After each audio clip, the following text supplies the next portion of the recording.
Para se afirmar, a cultura precisou submeter a natureza, ou acreditar que a submete, ao contrário de se aliar a ela, de completá-la ou de contemplá-la. Estou relendo aqui a página 32 no final do primeiro capítulo, porque no vídeo anterior, na pressa, dentro dessa limitação de tempo, de espaço, acabei lendo errado, contemplá-la ou de contemplá-la. Na verdade, aqui diz que o ser humano ele preferiu submeter ou acreditar que submete a natureza do que incorporar a ideia de que a completa e a contemple. Faz parte dela também, Só uma coisa aqui para corrigir. A gente vai entrar agora no segundo capítulo aqui da Espécie que Sabe, da Viviane Moser. E é um capítulo bem interessante. Erotismo e transgressão. A natureza nasce da lei. A gente já começa aqui com uma citação do Georges Bataille de peso. Penso que o homem não tem possibilidade de esclarecer e esclarecer-se melhor se não dominar o que o aterroriza.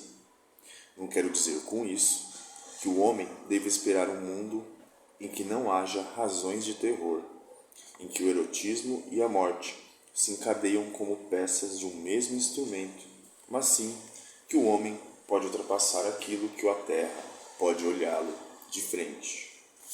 Sempre comento aqui, nessas leituras mais datadas, se fala o homem como ser universal, A gente sabe que não é o homem, mas o homem é a mulher.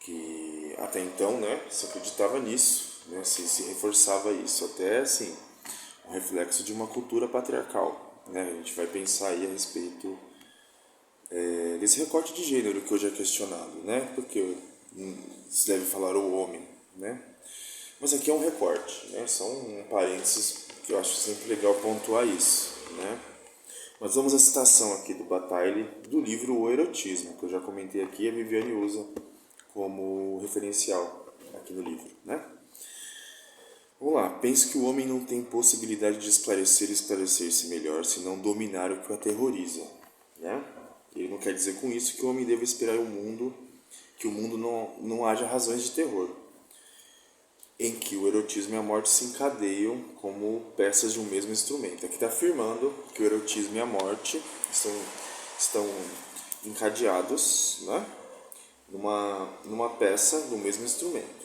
fazem parte da mesma coisa, Mas diz que pode ultrapassar aquilo que o aterroriza, pode olhar de frente, Isso aqui cabe muito no meu trabalho e nas relações do consultório, da clínica, dos tratamentos, Não é incomum que as pessoas tendem a negar aquilo que aterroriza elas, aquilo que causa angústia, aquilo que causa medo, Se cria aí um movimento, um mecanismo de defesa, aliás, pensando de forma psicanalítica, que é uma negação, Uma negação, e às vezes há a possibilidade, disso se tornar um quadro até maníaco, Pensando aí, uma possibilidade, Não que isso leve a isso, Mas é aquela pessoa que nega o que é de desagradável, que é só pensar positivo, Fazendo aí um link com a nossa série anterior da Repicracia, como se bastasse pensar positivo, escolher ser feliz. As pessoas entram aí nesse embalo, só que isso não faz com que a sombra, a escuridão, vamos falar assim, o terror, o medo, a angústia deixe de existir.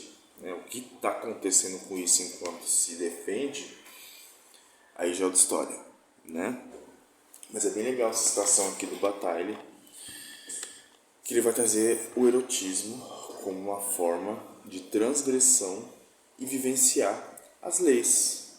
Vamos ver agora. A luta do ser humano no mundo sempre foi contra a violência. Por um lado, a força excessiva da exterioridade. Por outro, a violência que também reconhecia seus próprios impulsos e paixões. A violência do externo e a violência interna nossa. Quando eu falo paixões aqui, que eu venho falando nos vídeos, não é necessariamente essa paixão do senso comum, de estar apaixonado por alguém, essa coisa mais simples, Paixão no sentido das emoções mais fervorosas do humano, né? Que é difícil da gente controlar muitas vezes e entender. Toda a luta humana contra os obstáculos à sua volta, os outros animais, a fome, as doenças, é também uma luta simultânea contra os excessos que dizem respeito a si próprio. O humano é um ser que teme a si mesmo, porque, de sua consciência, se percebe como parte desse mar excessivo que é a vida. Dirigir a intensidade dos movimentos, das paixões, ordenar os gestos, propor um alvo, construir um foco, elaborar os excessos, são ações que remetem à necessidade de o ser humano dirigir o jogo de forças que o constitui, para assim ter alguma chance de vencer os infinitos obstáculos que a natureza impõe. É sempre por meio de uma dupla ação que o ser humano se relaciona com a vida. Ao mesmo tempo que precisa se defender da violência da natureza, precisa conter e elaborar sua própria violência. Olha só que poderoso isso, né? Tem uma parte aqui, né? O humano é um ser que teme a si mesmo. Quando eu li isso aqui, eu lembrei de uma entrevista da Amy Winehouse, aquela cantora, né? Infelizmente faleceu em 2011. Numa entrevista ela diz, né? A coisa que ela mais teme, que ela mais tem medo é dela mesma.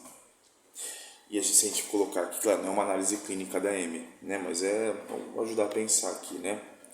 Se a gente pegar a história da Amy House, né? Toda a questão dela com o uso abusivo de drogas, de álcool, os relacionamentos em que ela esteve, sempre de uma lógica bastante problemática, né? É um pouco disso, né? Pensa, usar o Amy Winehouse, gaguejando aqui, Amy Winehouse, para falar dessa paixão, desse excesso do humano, né? Uma forma de ver, né? Não é que é isso, que eu lembrei aqui agora. É isso, né? A gente teme aquilo que a gente não controla em nós, nossos sentimentos, o que é violento, né? O que é pulsional e o que vem de fora também, né? Que nos afeta. Então a gente fica nessa duplação. É nessa duplação que a gente vai se relacionar com a vida, né? Que a gente se defende da violência da natureza, da nossa própria. Olha só o trabalho que a gente tem.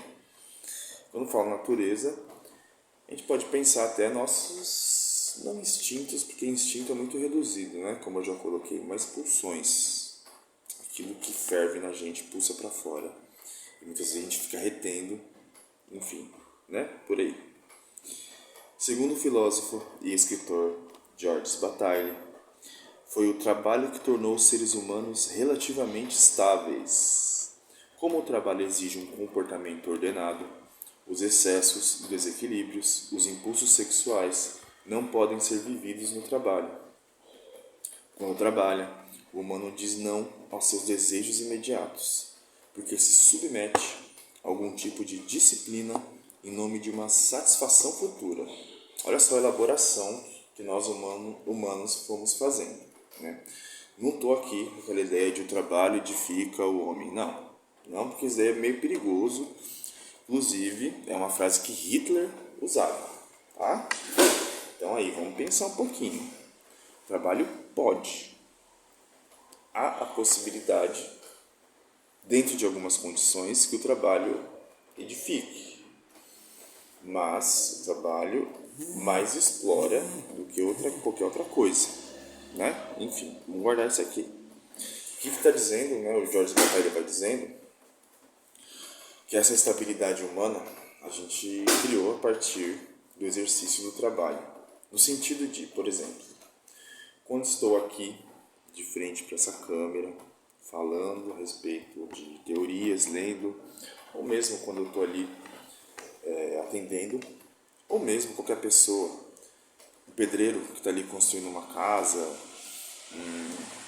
uma doméstica que está ali fazendo seu serviço, na casa de outra pessoa, aliás. Enfim, qualquer trabalho, qualquer forma de o artesão que está ali, né, fazendo seu artesanato, tudo isso exige da gente uma atenção, um foco E a gente faz isso pensando no ganho futuro, no caso o dinheiro. Então é uma elaboração que a gente vai passando. E nesse sentido, os impulsos sexuais, eles são meio que suspensos. A gente pode questionar isso também, porque muitas vezes as pessoas, os humanos, burlam isso, né? Especialmente se estiverem em uma posição de poder. Mas, de uma forma geral, o que está dizendo aqui, que o trabalho ele ajuda a gente a se estabilizar, né? Até a limitar, fazer essa limitação que a gente vem falando aqui dos impulsos sexuais, das paixões, dos excessos, né? Quando trabalha, o humano diz não aos seus desejos imediatos, não é isso? Muitas vezes você queria estar, sei lá, no shopping, falei shopping, né? Qualquer lugar, você queria estar em casa vendo uma Netflix, sei lá, mas tem que trabalhar, então você tem que abrir mão de um desejo imediato, né? Para estar ali cumprindo certa função. Pois é, porque se submete a algum tipo de disciplina em nome de sua satisfação futura. Construir um machado de pedra, olha só, exige um investimento regular, contínuo, o que implica ser capaz de se privar de uma série de coisas. A gente abre mão dos nossos prazeres, né? De dizer não a si mesmo. Ao mesmo tempo, investir em uma direção exige potencializar esta ação, fortalecê-la. Trabalhar dá trabalho, né? Pois é este jogo entre a satisfação e a privação com relação aos desejos que vai construindo esta humanidade da qual nos orgulhamos. Dar vazão à sua potência natural, mas também contê-la, dirigi-la como um modo de ordenação e ao mesmo tempo de potencialização dos gestos. É o desafio.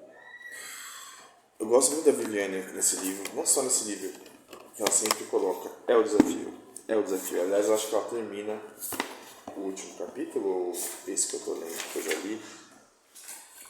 Eu acho que o segundo capítulo ela termina assim, é o desafio, a última frase. A gente tem muitos desafios, né? E olha só que legal, né? A gente pensa então que a filosofia não é simplesmente, como eu já falei aqui, ficar sentado pensando na vida, né? Ficar ali filosofando, né? Não é isso. A gente tem desafios a partir dos nossos pensamentos, do que a gente vai tentando buscar, né? Esse livro ele é um grande aliado nessa busca, né? Que ajuda a gente a pensar, a ordenar as ideias, né? A se pensar. Isso é muito importante, né? Então é isso, eu vou finalizando por aqui. Gostaria de ler mais, mas como eu já falei no começo do vídeo, temos aí uma limitação de tempo, de espaço. Nossa vida tem sido assim, né? Muito pouco tempo, muita coisa para fazer. Enfim, falando de trabalho, né? Pois é. Bom, deixa eu terminar aqui e a gente se vê na próxima.